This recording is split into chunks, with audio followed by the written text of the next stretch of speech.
Good morning. In our last devotional, we learned that God hears our cries, just like He heard the cries of the Israelites. Today, we continue in Exodus 14, and we're going to see how God provides a way out. God sent Moses to Pharaoh to demand that the Israelites be released, and only after the famous plagues did Pharaoh finally release God's people.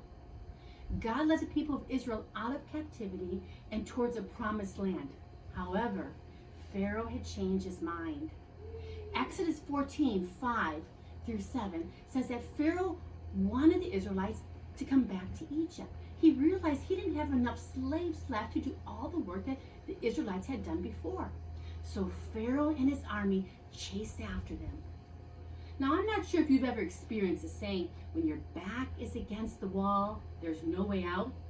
Well, this is what the people of Israel were experiencing. Because you see, the sea was in front of them, and Pharaoh's army of hundreds was coming up behind them. But God took care of his people. God told Moses to take his hand out over the Red Sea, and Moses has done that. And he said to the people, "Do not fear. Stand by and see the salvation of the Lord, which he will accomplish for you today. For you will never see the Egyptians again." Now this sets the scene for one of the most important events in Israel's history.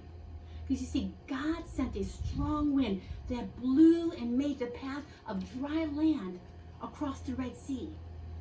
And they walked through the Red Sea on dry ground.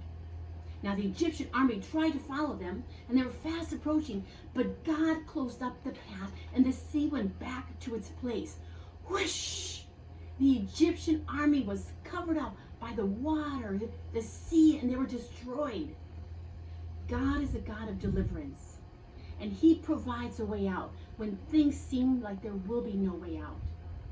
1 Samuel 17 says, "It's not by sword or spear that the Lord saves, for the battle is the Lord's."